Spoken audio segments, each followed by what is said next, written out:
왜 그런 제품이 이렇게 속속 나오는지? 아니 왜? 사용자에게 예, 만져볼 들어가세요. 때는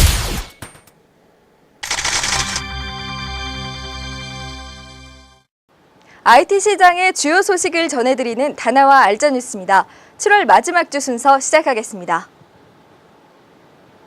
그동안 높은 사양에도 불구하고 비싼 가격 때문에 일반용 PC 탑재율이 낮았던 쿼드코어 프로세서가 대중화되고 있습니다. 지난해부터 요동친 환율 탓에 인텔 요크필드 등 주류 제품들의 가격이 한때 30만 원 후반까지 치솟았지만 최근 환율이 안정되면서 동일 제품 가격이 다시 10만 원대 후반으로 떨어지며 인기몰이를 하고 있습니다. 메인보드 역시 P45 등 쿼드코어 사양에 맞는 신형 제품 판매량이 늘어나고 있습니다. 얼마 전 분산 서비스 거부 공격을 주도한 악성 코드는 서울과 부산에 위치한 두 군데의 웹하드 사이트에서 유포된 것으로 확인됐습니다.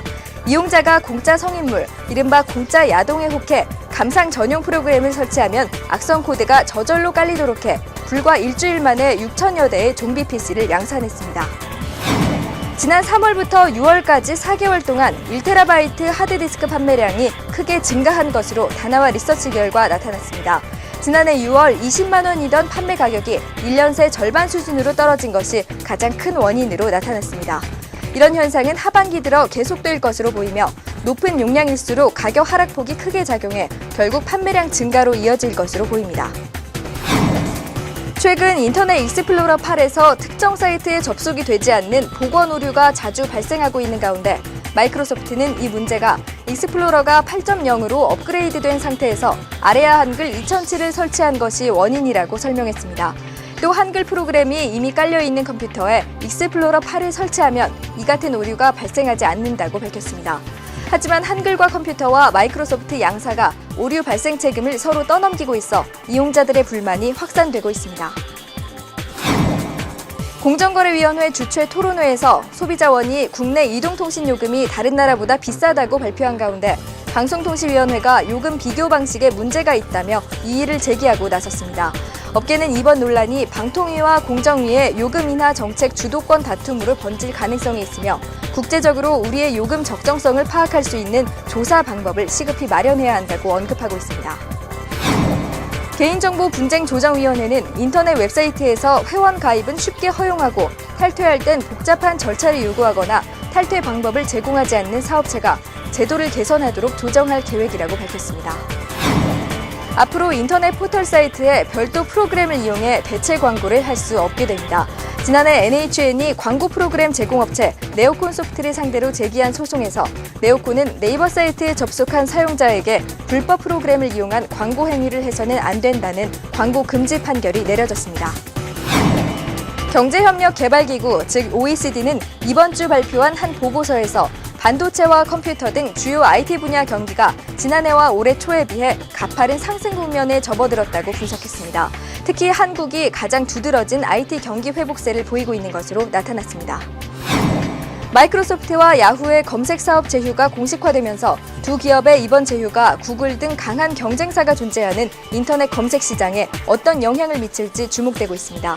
마이크로소프트는 야후의 인터넷 검색 자료를 활용하고 야후는 검색 관련 수입의 88%를 차지하면서 수익성을 높일 수 있게 될 것으로 보입니다.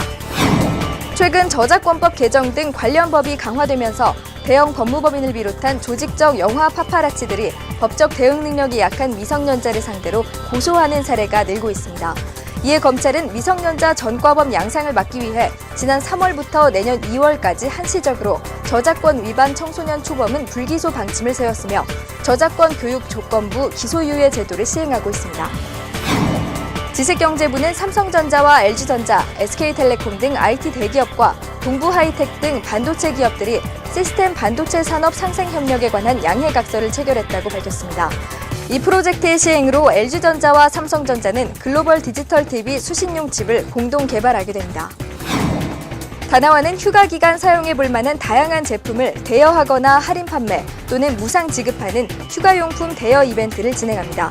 차량용 냉장고, 방수 MP3 플레이어, 내비게이션 등 다양한 제품을 지원합니다. 여름방학 성수기와 휴가철을 맞아 국내 온라인 게임 시장에 활발한 움직임이 일고 있습니다. 올여름 새로 나올 게임 소식, 박철원 기자가 전합니다.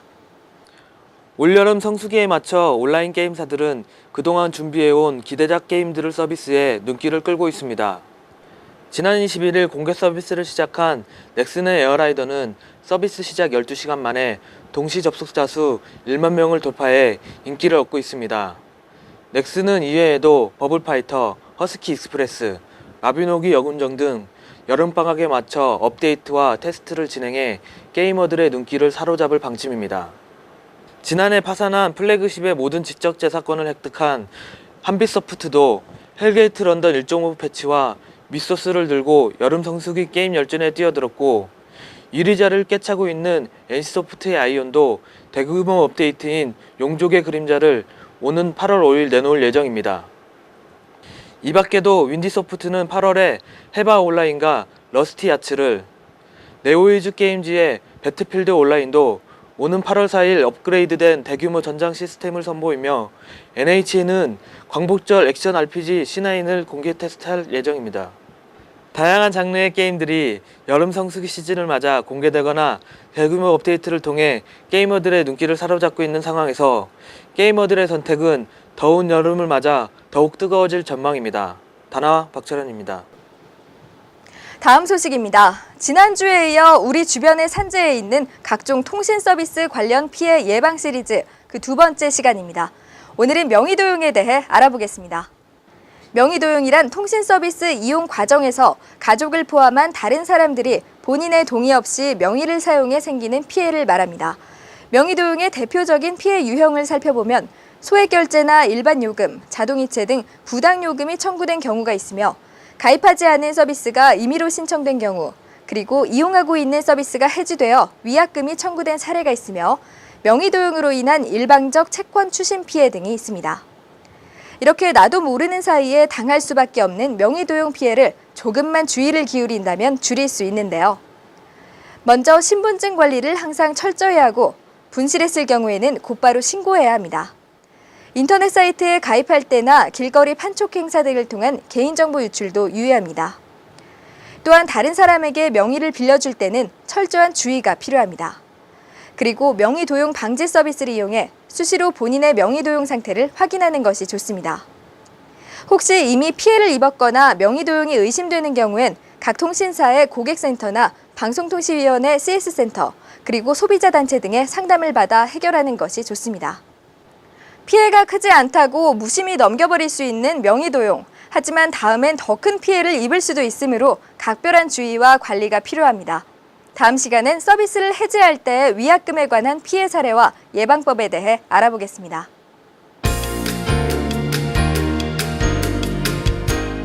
삼성전자는 일정 관리와 메모 저장, 독서까지 할 수 있는 전자종이 휴대 단말기를 출시하고, 교보문고는 전자종이 단말기에 전자책 콘텐츠를 제공합니다. 메모리는 512MB로 5형의 화면에 책 400권 또는 메모 8,000장 분량을 저장할 수 있습니다. 후지필름은 3D 촬영 기술을 적용한 디지털 카메라 파인픽스 리얼 3D W1을 발표했습니다. 35-105mm 광학 3배 줌 렌즈를 2개 장착하고 촬영한 이미지의 시차를 이용해 입체 이미지를 만들어냅니다. 리얼 포토 엔진 3D를 사용하며 2개의 렌즈 중 하나만 사용해 일반 디카처럼 사용할 수도 있습니다. 킹스톤 테크놀로지가 256GB의 대용량 USB 메모리를 발표했습니다. 현재까지 출시된 USB 메모리 중 가장 큰 용량이며 윈도우 XP와 비스타, 맥OS와 리눅스 등 다양한 운영체제에서 사용할 수 있습니다. 읽기 속도는 초당 20MB, 쓰기 속도는 초당 10MB입니다. 가격은 우리 돈으로 약 131만 원에 판매될 예정입니다. LS전자는 직화 방식 풀 LED 백라이트를 사용한 47형 풀 HD TV를 출시했습니다. 명암비는 200만 대 1, 응답 속도는 1ms이며 다중방송과 자막방송, 화면 분할 등의 기능을 탑재했습니다. 가격은 140만 원대로 출시 일주일 만에 1차 재고량이 매진돼 8월 10일 재출시됩니다. 매주 새로운 뉴스가 끊이지 않는 IT 시장 소식. 저는 다음 시간에도 알찬 소식과 함께 다시 찾아뵙겠습니다. 고맙습니다.